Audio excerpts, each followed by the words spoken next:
Muy buen día, tarde o noche. Me alegra verlos por aquí de nuevo. En esta oportunidad me dejé contagiar de los tops que son tan populares en YouTube.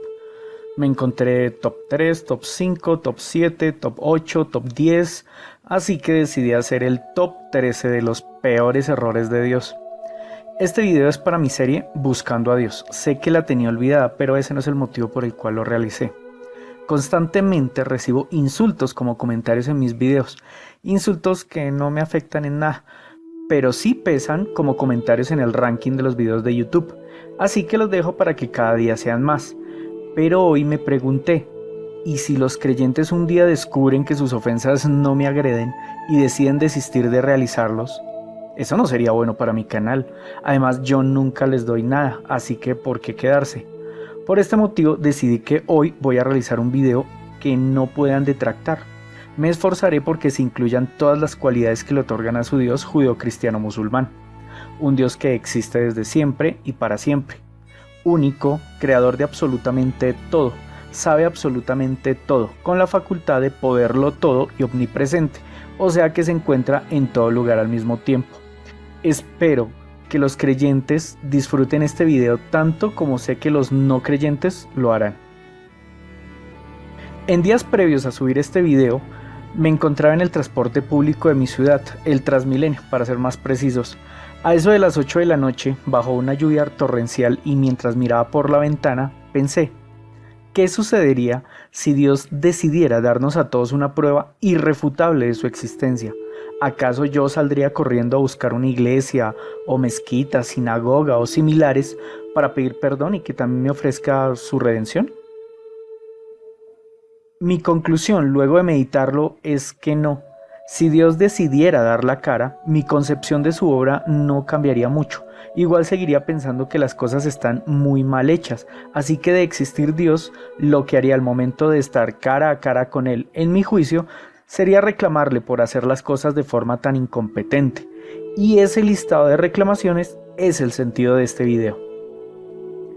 Para los curiosos, no, en ningún momento buscaría mi salvación. Si Dios existe, también el demonio.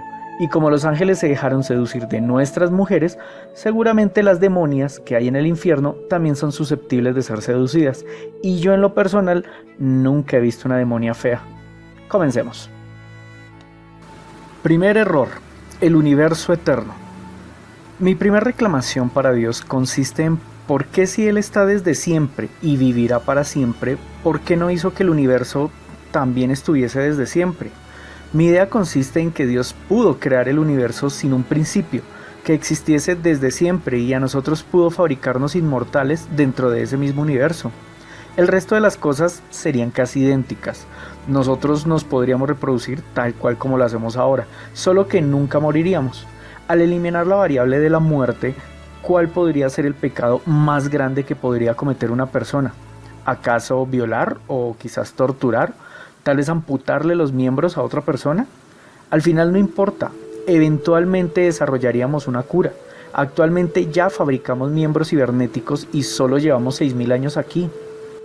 En 10.000 años más podremos fabricar cuerpos sintéticos perfectos. En cuanto a los traumas causados por la violación y la tortura, al eliminar el temor a morir y contando con una eternidad para tratar psicológicamente a esas personas, eventualmente se curarán. Los delincuentes recibiendo todo tipo de castigos eventualmente aprenderán la lección y aprenderán a seguir tanto las leyes sociales como las leyes divinas. En cuanto a la superpoblación, Dios hubiese hecho que el universo creciera como lo hace hoy. Nosotros eventualmente nos trasladaríamos a otros planetas para colonizarlos y nunca podríamos colonizar a todo el universo, ya que este crecería más rápido que nuestra explosión demográfica. Algunos pensarán que siendo eternos algún día se acabarían las cosas por hacer, pero las humanidades en infinita cantidad de planetas desarrollarían idiomas y artes diferentes y nunca nadie podría conocerlos todos. Al menos en ese imaginario universo hay algo para hacer, pero en el cielo con tiempo libre infinito no hay absolutamente nada que hacer, aparte de orarle de rodillas a Dios. Si Dios me hubiese hecho caso, y digo eso, porque Dios desde el principio sabía que yo existiría y llegaría a esta conclusión, así que Él pudo plagiarme la idea hace 7000 años, evitándose las molestias de crear los cielos, el infierno, los ángeles, a Lucifer, enviar a su hijo a que muriera aquí, hubiese evitado las pestes, las hambrunas, las catástrofes y la desobediencia de todos nosotros, junto con las implicaciones que tiene todo eso. Así que mi pregunta para Dios es: ¿por qué crear cielos y tierras adicionales si solo con un universo eterno era más que suficiente? Segundo error. Jesús debió ser el primero. Todos reconocemos a Jesús, el Hijo de Dios, quien fue enviado para que conociéramos de la voluntad de Dios y perdonara nuestros pecados. Para el Islam está pendiente el retorno del 12º imán, quien hará las labores de Mesías para los musulmanes. Y el judaísmo lleva como 3000 años vaticinando la muy pronta llegada de su Mesías. Mi segunda reclamación para Dios, Alá, Yahvé o el que resultase cierto, es: ¿por qué esperar a que transcurrieran milenios desde la creación para enviar al Mesías a que reparara las cosas? ¿Por qué no colocar al Mesías, el que fuese en el paraíso, previo a la creación de Adán y Eva? Así desde nacidos a ellos se les hubiese inculcado las leyes de Dios, con el beneficio de que estarían bajo supervisión, como deben estar todos los niños pequeños. Eso de colocar galletas sobre una mesa y decirle a un par de niños de 2 o 3 años que no se las coman e irse, obvio que se las tragaron. De haber contado con supervisión hubiesen entendido por qué no había que comer de ese árbol, además de que nunca hubiesen sido expulsados del paraíso, y su descendencia, o sea todos nosotros, tendríamos una fuente muy clara de la voluntad de Dios. Siendo que él sabía todo esto con suficiente antelación, hubiese evitado tener que mandar a su hijo para ser torturado y toda la sangre derramada por fieles e infieles a causa de la discusión de cuál de los dos bandos son los verdaderos seguidores de Dios. Tercer error: la única pareja. Hoy sabemos que nuestro planeta tiene una superficie de 149 millones de kilómetros cuadrados en tierras emergidas de los océanos, pero eso Dios ya lo sabía desde antes de decidir que fuese así. Si Dios hubiese colocado unas 100 o tal vez 1000 o mejor 10.000 parejas en 10.000 paraísos, solo hubiese tenido que frenar la reproducción de las parejas desobedientes que comieran del árbol prohibido, para que se extinguieran, y las parejas que obedecieran seguirían allí hoy en día con toda su descendencia. En el caso extremo en que las 10.000 parejas comieran del árbol del conocimiento, sería una clara prueba de que no somos los humanos los equivocados. Si un fabricante hace 10.000 productos, todos defectuosos, claramente hay que cambiar de fabricante. Cuarto error: el macho alfa. En reiteradas ocasiones he escuchado que la familia es la base de la sociedad, lo cual es básicamente falso. Para demostrar mi punto de vista, hagamos un experimento mental. Imaginemos por unos momentos que instantáneamente todos los machos de nuestra especie se convierten en mujeres, tanto niños pequeños como adultos, no quedando ni uno. ¿Qué sucedería con nuestra especie? ¿Acaso quienes eran doctores ya no serían o no podrían ejercer por ser mujeres? No. O los abogados, ingenieros, mecánicos, repartidores, presidentes de compañías, presidentes de naciones, hombres militares, hombres policías, ¿acaso alguno de ellos ya no podría ejercer su profesión por ser ahora una mujer? No. ¿Y qué sucedería con los padres cumpliendo su rol ahora como mujeres? Básicamente, habrían cambios, como por ejemplo que en las calles se verían más vehículos blancos y rosados que los rojos y negros de nuestra realidad. Habría una caída brutal en los delitos, en especial los violentos. Salvo que muchas mujeres al principio se entristecerían y una que otra nos extrañaría, las cosas seguirían más o menos igual. Existirían los colegios, los trabajos y probablemente todas las instituciones de índole privado como estatal. Ahora realicemos el mismo experimento mental a la inversa. Imaginemos que todas las mujeres se convierten en hombres instantáneamente. Imagina que a tu mamá, luego de convertirse en hombre, intentara continuar con todo su rol de madre. No muchos lo lograrían, pero ¿qué pasa con nosotros, los hombres que no tenemos hijos? Si mi novio o mi esposa se convirtiera en hombre, suerte y sin rencores, ahí ya no existiría relación alguna. Si eres hombre lo sabes, si eres mujer te confesaré algo que tal vez intuyes. el 99.9% de los hombres, al otro día de que desaparezcan las mujeres, no vamos a levantarnos para ir a trabajar, ni ir a estudiar, ni nada de esas cosas. Al cabo de un par de décadas la especie humana estaría extinta, con el colapso de todas las instituciones sociales en las primeras semanas del hecho. Ahora que te demostré que la organización social está enteramente sobre los hombros de las mujeres, y Dios lo sabe porque Él fue el que decidió que fuese así, mi pregunta es, ¿por qué? Paralelo a esa decisión, decidió que el líder genérico sería un hombre, y peor aún, decidió que el método para seleccionar ese hombre líder de entre todos los hombres sería una competición de fuerza bruta. Literalmente, con esa decisión, Dios dio paso a la misoginia. Quinto error: sexo. Dios, aparte de nuestro método reproductivo, concibió otros para diferentes especies, como por ejemplo la reproducción por gemación, la cual consiste en que un individuo autogenera una protuberancia de su cuerpo hasta expulsarla y ésta se convierte en un nuevo individuo. Un ejemplo muy conocido son los corales. Otro método es la fragmentación, en la cual el individuo pierde una porción de su cuerpo y de este trozo se desarrolla un individuo nuevo completo, como por ejemplo las estrellas de mar o las lombrices de tierra. Otro método es el hermafroditismo, que consiste en que todo individuo de la especie tiene presente los dos sexos, y bajo ciertas circunstancias hace de hembra y en otras hace de macho. Incluso hay especies en las cuales el individuo se puede fecundar a sí mismo. También encontramos la partenogénesis, que es más o menos poner huevos de clones del progenitor. Menciono esto porque Dios lo sabe, ya que Él fue quien creó todo esto para las diferentes especies. Y mi pregunta para Dios es, si Dios lo sabe todo y lo puede todo, ¿por qué nos dio el método reproductivo más violento?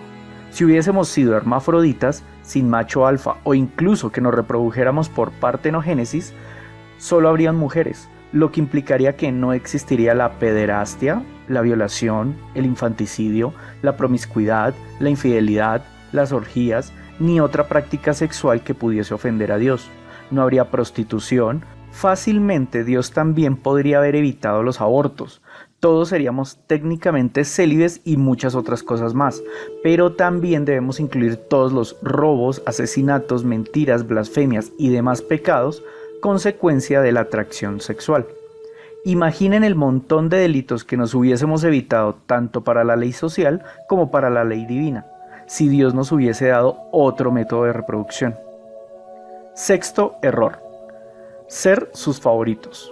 Desde la perspectiva de cualquiera de las tres religiones, el judaísmo, el cristianismo o el islam, para Dios somos su creación favorita, motivo por el cual se toma tantas molestias con nosotros. Se supone que nos ama. Bien, mi reclamo consiste en simplemente por qué nos eligió como sus favoritos. Eso nos trae más problemas que beneficios. Dios es un dictador del cual no podemos escapar, pero solo es dictador con nosotros. A las demás especies las deja que mientan, roben, maten, violen, sean promiscuas, practiquen todas las filias sexuales que podamos imaginar y no les dice nada. Al contrario, no los amenaza con el lago de fuego eternamente. Claro que tampoco los premia con la vida eterna, pero estoy seguro que ningún animal que pudiese llegar a adquirir conciencia de su existencia querría ir por toda la eternidad a no hacer nada. ¿Por qué Dios no nos hizo y luego nos dejó libres? Él sabía cómo sería nuestra evolución social, solo es cuestión de ver cuánto hemos avanzado socialmente hoy de hace 2000 años y cuánto hemos avanzado de hace 4000 años. Solo era cuestión de tiempo para que nosotros, por nuestros propios medios, lográsemos una sociedad idílica. Séptimo error: evolución. Dios todo lo puede y también todo lo sabe. Así que Él podía haber creado las 4 fuerzas que gobiernan nuestro universo: la fuerza de la gravedad, el electromagnetismo, la fuerza nuclear débil y la fuerza nuclear fuerte. También pudo crear el espacio-tiempo y la materia-energía. Y al principio de todo darle un impulso exacto para que todo el proceso se desencadenara de forma automática. iniciara la expansión del universo, eso que los locos científicos llaman la gran explosión, lo cual enfriaría el universo recién nacido paulatinamente hasta que la energía se lograra estabilizar y aparecieran las partículas, las cuales reaccionarían entre ellas para formar átomos, y estos a su vez reaccionarían para que aparecieran las moléculas. Una vez el universo se hubiese enfriado lo suficiente como para que las moléculas proliferaran, su gravedad empezaría a reunirlas en colosales nubes de gas que cada vez serían más y más densas, hasta que en ciertos lugares dentro de estas nubes la densidad sería tan monstruosa que comprimiría los átomos de ese gas hasta fusionarlo, apareciendo las primeras estrellas, dentro de las cuales la fusión atómica crearía nuevos átomos más pesados y en muchos casos, al morir las estrellas, liberarían esta materia compuesta de nuevos elementos para que iniciara el ciclo nuevamente.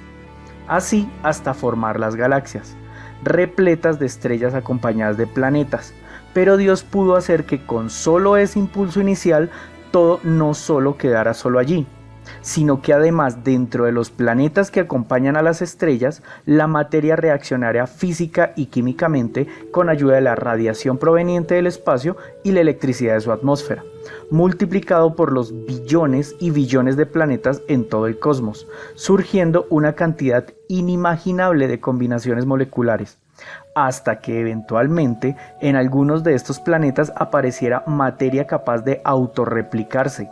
Ojo, no he dicho que materia viva, solo son moléculas extremadamente complejas con la capacidad de autorreplicarse.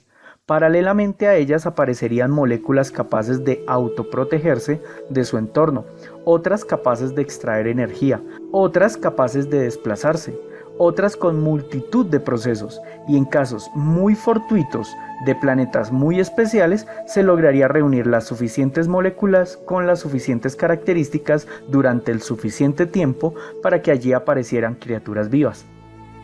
Muy simples pero vivas. Incluso tal vez no solo un tipo de criatura viva, podrían haber sido muchos tipos diferentes y simplemente las que soportaran su entorno sobrevivirían y las que no se extinguirían. Pero Dios, de haber querido, hubiese podido ir mucho más allá con ese impulso inicial. Pudo haber hecho que esas criaturas vivas aprendieran a colaborar unas con otras hasta el nivel de unificarse en un individuo vivo mucho más complejo, o por qué no en diversos individuos con características diferentes, dando paso a varias especies. Pero Dios, con su infinito poder, podría haber agregado a ese primer impulso que esta materia que ya estuviese viva siguiese interactuando a nivel molecular con los elementos de su entorno, la electricidad de la atmósfera y la radiación del espacio, para que estos seres cambiaran según las circunstancias que los rodearan en sus respectivos planetas, y que con el transcurrir de millones de años aparecieran lo que hoy llamamos animales unicelulares, los cuales también pudieron desarrollar relación entre individuos de diferentes especies hasta conformar animales cada vez más y más complejos, creciendo en tamaño y funcionalidad, que al transcurrir de miles de millones de años dieran paso a animales tan complejos como los primates, un grupo de animales en los cuales se encuentran los simios, quienes a su vez nos tienen a nosotros los humanos. Pero Dios, pudiendo hacer todo esto con solo el primer impulso, decidió que era mejor construir el universo en 7 días a partir de trocitos de barro e intervenir durante todo el proceso. Mi pregunta para Dios sería, ¿por qué hacer las cosas tan complicadas si Él tiene el poder y el conocimiento para haber hecho todo con un único impulso inicial? Octavo error: la dimensión del universo. Navegando por internet es fácil encontrar teorías conspiranoicas de la Tierra plana o la Tierra hueca, que desvirtuarían el espacio como oficialmente se define. Pero es relativamente fácil demostrar que la verdad es que la Tierra es una esfera maciza que flota en el espacio junto a todos los cuerpos celestes. Tal vez más adelante haga un video de cómo uno mismo puede comprobar que así es. Hago mención de esto para dejar claro que Dios creó al universo muy parecido a como los científicos nos lo cuentan, incluidas las vastas distancias en el espacio. Gracias a métodos como el paralaje o la medición de supernovas de tipo 1A, podemos calcular la distancia entre nosotros y las demás estrellas. Incluso funciona para saber la distancia desde nosotros hasta otras galaxias. Para dar ejemplos, la estrella más cercana a nosotros, aparte del Sol, es Alpha Centauri, que en realidad son 3 estrellas, pero desde aquí las vemos como una sola. La distancia que nos separa es de 4,37 años luz, lo que significa que de apagarse Alpha Centauri, nosotros nos enteraríamos 4 años, 4 meses y 15 días después de ocurridos los hechos. Realizar un viaje hasta allá con la tecnología más nueva que tenemos nos tomaría casi 10.000 años. Mi pregunta para Dios es: ¿para qué creó esa estrella a tan vasta distancia si nunca nos permitirá ir hasta allá?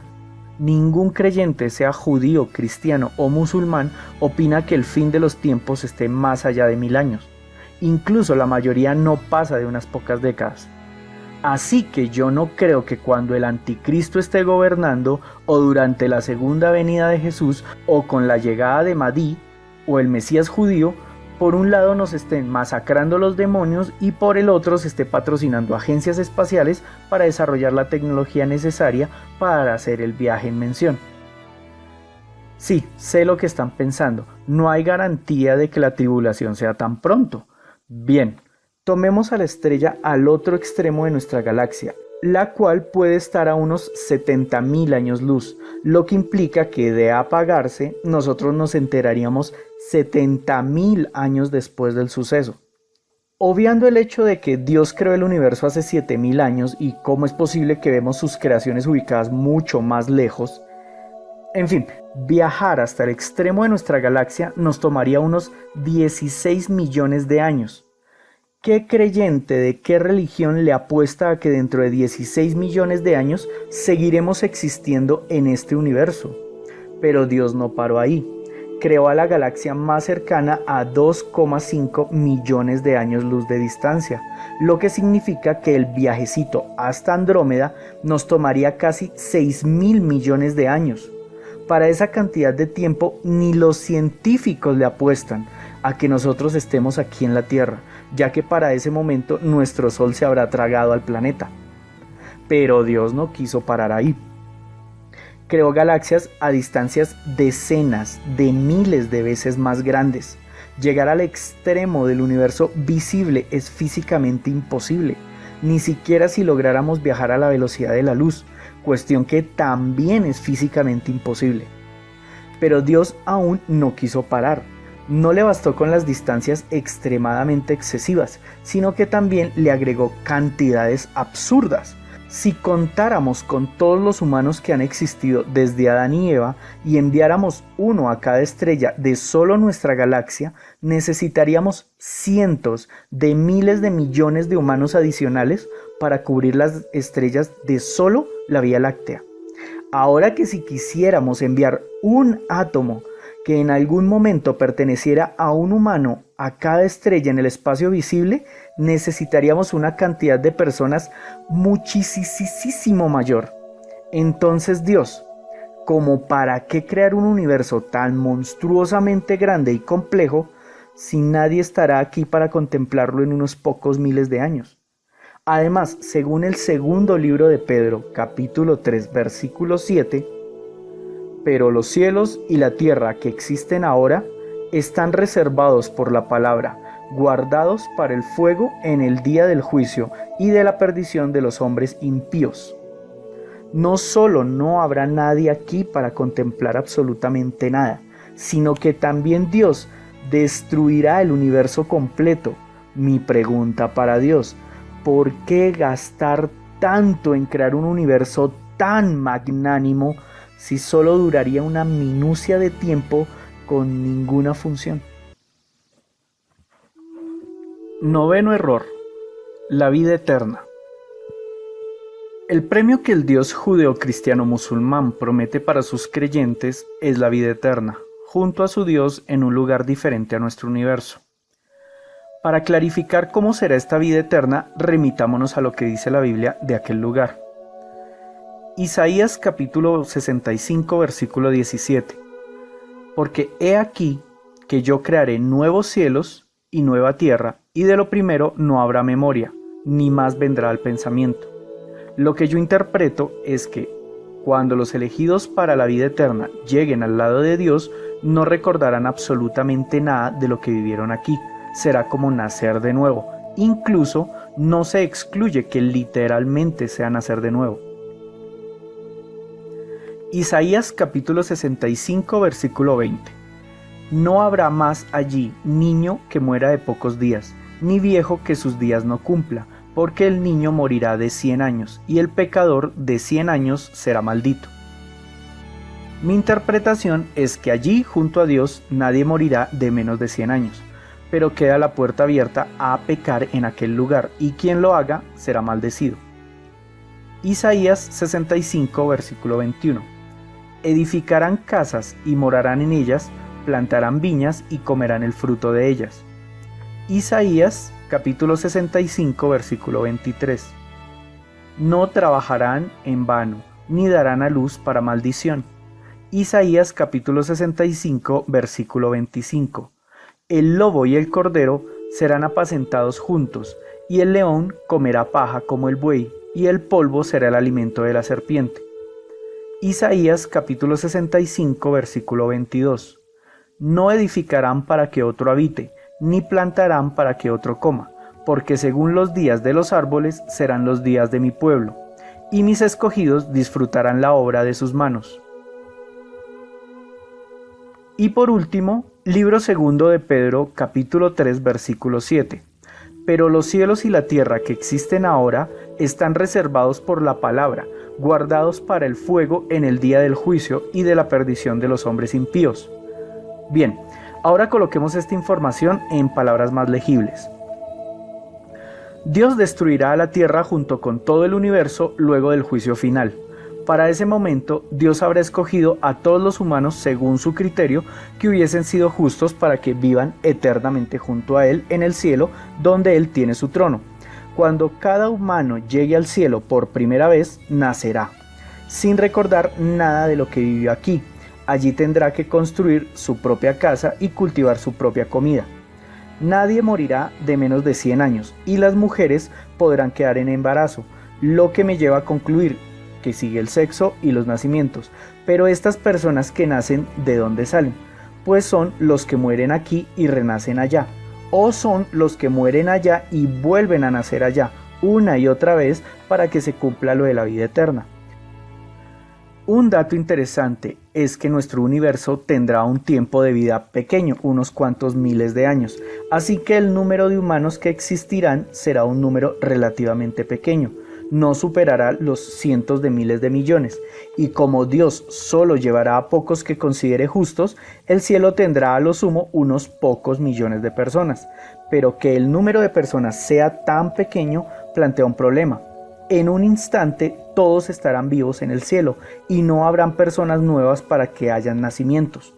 Podríamos solucionarlo creyendo que allá nacen personas que nunca estuvieron aquí. Pero de ser así, ¿por qué Dios no hizo que todos naciéramos directamente allá? Así que para controlar el crecimiento demográfico debe haber métodos de anticoncepción. Pero Dios no cree en los condones, pastillas, test de cobre. Él solo cree en la planificación familiar a partir del abstencionismo. Así que hasta aquí llevamos que en el cielo te toca trabajar, te toca estudiar, todos seremos veganos, incluyendo a los tiburones, aunque no se me ocurre de dónde sacan vegetales un tiburón para comer. Vivirás vidas de 100 años sin recordar nada anterior a tu vida actual. Con tan poca gente, la cultura, el arte se unificarían, ni siquiera habrá más de un idioma. Espero que Dios, en su infinita gracia, logre que la cantidad de hombres y la cantidad de mujeres sea muy parecido, porque de tener un desfase de al menos el 10% implicaría que algunas personas deberán esperar varias vidas para lograr encontrar a alguien a quien querer, y eso no suena muy justo con el sexo mayoritario. Por último, el control sexual continúa muy parecido a lo que se quiere instaurar aquí. Tengo una duda muy puntual. Se menciona que allí los pecadores de 100 años serán maldecidos. No entiendo esa frase, pero me da a entender que en el cielo, junto a Dios, se puede pecar, y al hacerlo se te castigará, no sé cómo, pero se te castiga.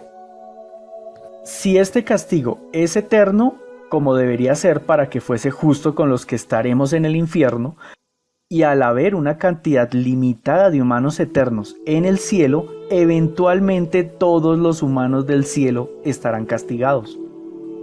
Bien, ahora continuemos con quienes vamos al infierno. Según la Biblia, Mateo capítulo 25 versículo 41, apartaos de mí, malditos, al fuego eterno preparado para el diablo y sus ángeles. Entonces el infierno o lago de fuego fue creado en principio para el diablo y sus ángeles, pero no para que lo gobernaran, sino para castigarlos. Mateo capítulo 12, versículo 40. Porque como estuvo Jonás en el vientre del gran pez 3 días y 3 noches, así estará el Hijo del Hombre en el corazón de la tierra 3 días y 3 noches.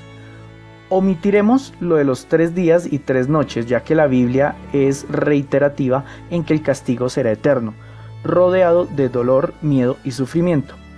Parece ser que el infierno está en el centro de la tierra, y el hecho de que el demonio y sus ángeles anden por aquí buscando que pequemos da 2 posibilidades.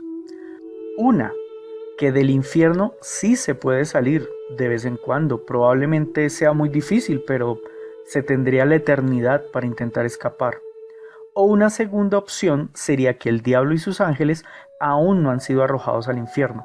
En cualquiera de los 2 casos me salta la curiosidad de por qué ellos, sabiendo lo terrible que es el infierno, no estén haciendo posesiones demoníacas para decirnos: soy un demonio, vengo del mismísimo infierno, ayúdame, no quiero ir allá, ora por mí para que Dios me perdone y me deje ir al cielo. O en su defecto, el diablo ayudándonos a todos para intentar ganar la misericordia de Dios.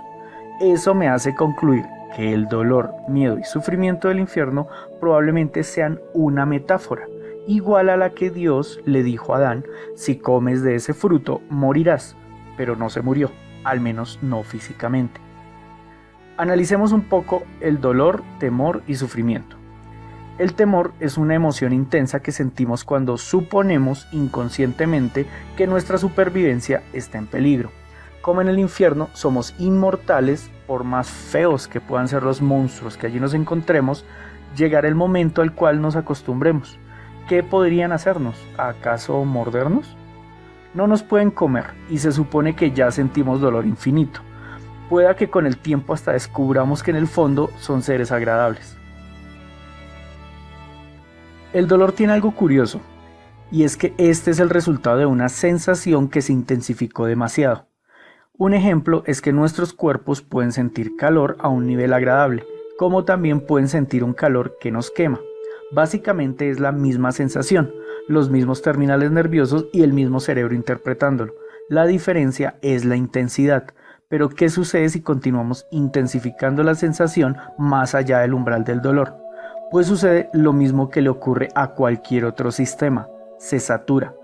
Un ejemplo: antes de que se inventaran los anestésicos, para amputar una pierna, el primer corte no se realizaba con un bisturí teniendo cuidado de ir cosiendo las arterias y venas. Lo que se hacía era usar un serrucho para infligir el mayor dolor posible y que el paciente entrara en shock, o sea, que se desmayara, y así poder realizar toda la labor sin la necesidad de controlar los movimientos desesperados ni escuchar los gritos desgarradores de alguien que siente cómo le arrancan una pierna. Otros ejemplos de sistemas saturados: sal de un concierto y se te dificultará escuchar. Come azúcar y no podrás saborear una chocolatina. Mira el sol por un instante y verás un enorme manchón en vez de la imagen de lo que realmente ocurre frente a tus ojos. Incluso el dolor emocional puede causar esta saturación. No son pocos los casos en los cuales una persona, luego de una experiencia traumática, reprime la memoria, incluso crea personalidades múltiples, las cuales no están condicionadas a ese trauma, y deben haber muchos ejemplos más. En conclusión, con un dolor intenso y permanente, con el tiempo lo iríamos bloqueando y terminaríamos aprendiendo a vivir con él. Y si la metáfora del dolor, miedo y sufrimiento es la existencia de la desilusión, depresión, tristeza, eso daría cabida a la posibilidad de que se desarrolle la ilusión, la euforia y la alegría. Es bien sabido que con el sufrimiento compartido, los lazos emocionales entre personas se afianzan. Toma a un nazi y toma a un judío y ponlos en una posición en la que necesiten trabajar en equipo para salvar sus vidas. Si logras que demoren unas cuantas semanas ayudándose, probablemente terminen siendo muy buenos amigos. Ahora imaginemos todas las personas del infierno ayudándonos para aliviar un poco el sufrimiento. Las emociones y sentimientos que allí nacerían son algo que en el cielo no se verá jamás, donde nadie necesita de nadie. Ahora agreguémosle al infierno, por lo pronto, al menos unas 100.000 millones de personas. Música estruendosa, tatuajes, deportes extremos, una riqueza cultural gigante, sexo libre de consecuencias y la oportunidad de encontrar alegría, amor, amistad y deseo. Mi pregunta para Dios es: si Él me hizo como me hizo, ¿por qué tentarme con un premio tan aburrido y persuadirme con un castigo tan divertido? Una conclusión adicional: en el infierno no haces nada que no quieras. En el cielo hay que trabajar, estudiar, adorar a Dios y obedecer como súbditos el mandato dictatorial de Dios. 10º error: justicia divina. Dios dejó escritos en piedra los 10 mandamientos base de su justicia. La forma de castigarlos es bastante ambigua. Primero dijo que matando a todos, luego que Él se encargaría de ajusticiar a los infractores en el más allá. Sea como sea, el punto al que quiero ir es que con sus 10 mandamientos, nosotros los terrícolas no logramos organizarnos.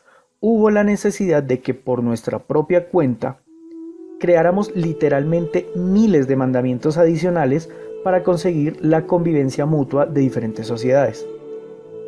Si nos hubiésemos conformado con solo los suyos, ya nos hubiésemos masacrado unos a otros o estaríamos en la anarquía absoluta. Mi pregunta para Dios es: ¿por qué no agregó el mandamiento de no violes a los niños? No mates a nadie por su religión, más aún cuando Dios sabía que ahora los musulmanes matan judíos y cristianos por infieles. Hace unos siglos los cristianos mataban judíos y musulmanes por infieles. ¿Y quiénes iniciaron esa hermosa costumbre? Los judíos, matando a los demás por infieles. ¿Por qué no incluyó el mandamiento de todos tienen derecho a expresar libre credo? Mandamiento que las religiones deben agradecer y no a Dios, porque de no existir tendríamos que hacer como en Musulmanolandia, o como otros lo conocen, Arabia Saudita, escoger una única religión y acabar con todas las demás. ¿Por qué incluir un mandamiento tan ridículamente inútil como es el no dirás el nombre de Dios en vano? ¿Eso como en qué afecta a quien lo dice? ¿Eso como en qué afecta a quien lo escucha? ¿Eso como en qué afecta a Dios? ¿En dónde está el mandamiento de no mates niños, no hagas masacres, no realices saqueos? Además me surgió una paradoja. Dios todo lo puede y Dios todo lo sabe. Así que Dios sabía cómo evitar que alguien terminara en el infierno. Mi pregunta para Dios es: ¿y por qué no lo evitó? Si un violador de niños viola y mata a unos cuantos menores de 5 años, técnicamente todos los niños van al infierno por no tener fe en Dios. Pero si el violador se arrepiente, no de violar niños, porque eso no es un pecado, pero si se arrepiente de otros pecados que tenga y cree en Dios 20 segundos antes de morir, él irá al cielo. Dios, por favor, ¿qué sentido tiene eso? Y por último, para no extenderme mucho, ¿por qué la Torá, el Corán y la Biblia incitan a matar a personas por practicar la brujería? Si hoy sabemos que la brujería no existe, y siendo Dios el que creó todo, sabría que olvidó crearla. 11º error: textos sagrados y profetas. Dios hizo muy bien en querer comunicarnos su voluntad, Pero en serio, Dios, la mejor manera que encontró de hacerlo era contándosela en sueños confusos a personas que no sabían leer ni escribir, para que jugaran con el boca a boca hasta llegar a alguien que supiera escribir y quisiera escribirlo, para que estos escribas lo consignaran en idiomas primitivos y poco estructurados. O sea, ese detalle de que el hebreo no tenga signos de puntuación debe hacer caos intentar hacer una traducción del hebreo cuando no se sabe si está preguntando o está respondiendo o es una oración diferente que da inicio a un nuevo tema. Dios demostró que sabe escribir y puede hacerlo por él mismo. Las tablillas de piedra con los 10 mandamientos fueron escritos por su puño y letra. Entonces, ¿por qué no escribió su propio libro sagrado? Cuando creó a Adán y a Eva para explicarles lo del fruto que no debían comer, Dios tuvo que enseñarles un idioma, así que podía habernos entregado su libro sagrado directamente desde el inicio de la humanidad.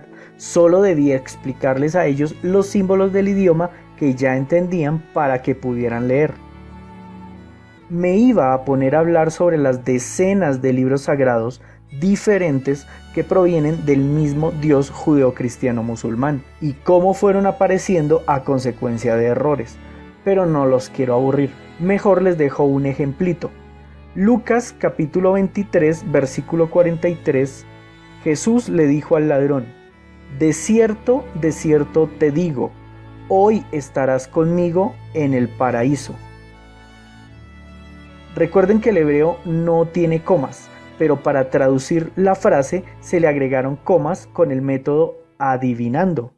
Así que podríamos también leerlo como: de cierto te digo, hoy estarás conmigo en el paraíso. 12º error. ¿La religión funciona? A la pregunta ¿la ciencia funciona? Es bastante evidente que sí. Gracias a ella tenemos medicamentos, tratamientos que mejoran nuestra salud.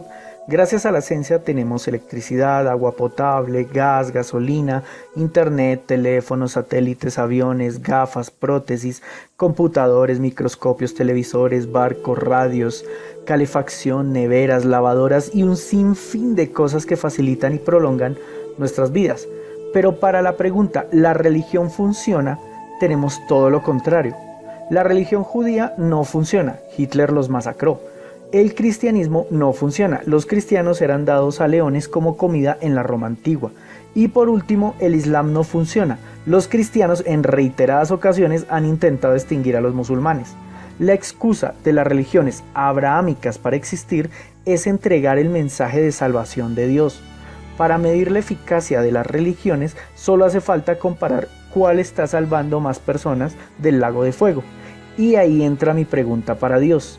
¿Por qué no nos dejó absolutamente nada para poder comprobar la eficacia de su religión original y única? 13º error. ¿La oración funciona? Una persona, cualesquiera que sea, realiza una oración para el Dios que tenga por 3 motivos: para pedirle algo, para agradecerle por algo o para reclamarle por algo. Para el primer caso, darle gracias a Dios, ¿acaso funciona? Si un creyente se gana la lotería y ora a su Dios en agradecimiento, ¿esto le asegura que haber ganado la lotería no le traerá problemas? Alguien de la religión que sea podría afirmar que sí, pero ¿acaso no existen ganadores de la lotería que, siendo ateos, no le agradecieron a ningún Dios y aún así conservaron su premio sin mayor problema? Paralelo a estos ganadores, ¿acaso también no existen los creyentes que ganaron la lotería, agradecieron a su Dios, incluso donaron parte del premio a la iglesia, mezquita, templo, y aún así terminaron peor que antes de ganar el premio? En efecto, darle las gracias a Dios no funciona. Para el segundo caso, pedirle a Dios funciona. ¿Cuántos creyentes de las diferentes religiones judeocristianas musulmanas le han pedido a su Dios que les cure alguna enfermedad, como por ejemplo el cáncer? Y de estos, ¿a cuántos ha curado? De seguro nadie me puede decir que a todos, ni tampoco nadie puede afirmar que a los que ha curado son de una secta en específico. También hay que agregar a los ateos que no oraron a nadie y aún así fueron curados. Resultado, pedirle a Dios tampoco funciona. Por último queda la opción de reclamarle a Dios.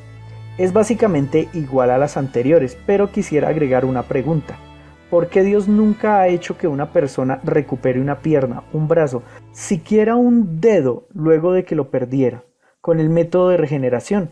Este poder se lo dio a algunos reptiles, ¿por qué a nosotros no? Ahora mi pregunta para Dios es, ¿para qué nos pide orar si no sirve para nada? De seguro los creyentes afirmarán que uno ora para ganar la entrada a la vida eterna, y yo les contrapregunto, si orar no funciona para obtener algo tangible y medible, ¿cómo saben los creyentes que sí sirve para ganar la vida eterna? Este fue el listado de los 13 peores errores del Dios judeocristiano musulmán, pero no crean ni por un instante que solo encontré estos 13. Aún faltaría hablar de por qué la filosofía de sometimiento a Dios es el miedo, por qué la base de toda religión es la fe y no otra virtud más tangible, por qué escogió la dictadura como su forma de gobierno, por qué no la democracia, el comunismo, la anarquía o se inventó algo sorprendente, por qué no existe nada que se pueda lograr con la religión que sea imposible de lograr sin la religión. ¿Por qué contrató a Adán para que reinara la tierra cuando Adán era ingenuo como un niño pequeño? Y montones de errores más. Espero que mi punto de vista con respecto a qué haría si comprobara que Dios existe haya quedado resuelto. No siendo más, solo les comentaré que la idea de hacer un video demostrando que el Dios judeo-cristiano musulmán no existe ha despertado una gran ilusión en mí. Ya estoy analizando el tema seriamente y me creo muy capaz de lograr demostrarlo. Pero creo que un tema tan trascendental desvirtuaría las creencias de la mitad de la población mundial. Merece ser un video espectacular, así que pensé en agregarle animación, producción y toda la parafernalia audiovisual. Pero para eso necesito dinero. Se me vino a la cabeza las páginas de patrocinio como Patreon. Pero viéndolo bien, eso sería un comportamiento bastante religioso. Pedirle dinero a las personas a cambio de algo que no se ve, no se siente y no se puede demostrar, literalmente sería pedir dinero a cambio de que tengan fe en mí. Eso sería bastante irónico, creo. Así que decidí que el dinero me lo debe suministrar el canal. Así que hago un llamado a todos los que me quieran ayudar. No pido dinero, pido publicidad. Cuéntale a tus amigos, a tu familia, incluso cuéntale a los creyentes, porque si tú eres un creyente, también te interesa. Dile a todos los devotos que conozcas para que vengan y me desmientan. Míralo así, si Dios existe, ¿qué puedes perder defendiéndolo aquí? Ahora, gracias a todos por ver mi video. Suscríbete para que no te pierdas mis próximos videos. Si te gustó el video, regálame una manita arriba. Si en cambio crees que solo digo babosadas, deja una manito abajo. Pero lo que sí no está permitido bajo ninguna opción es que te largues sin escribirme nada. Nos veremos pronto. Chao, chao.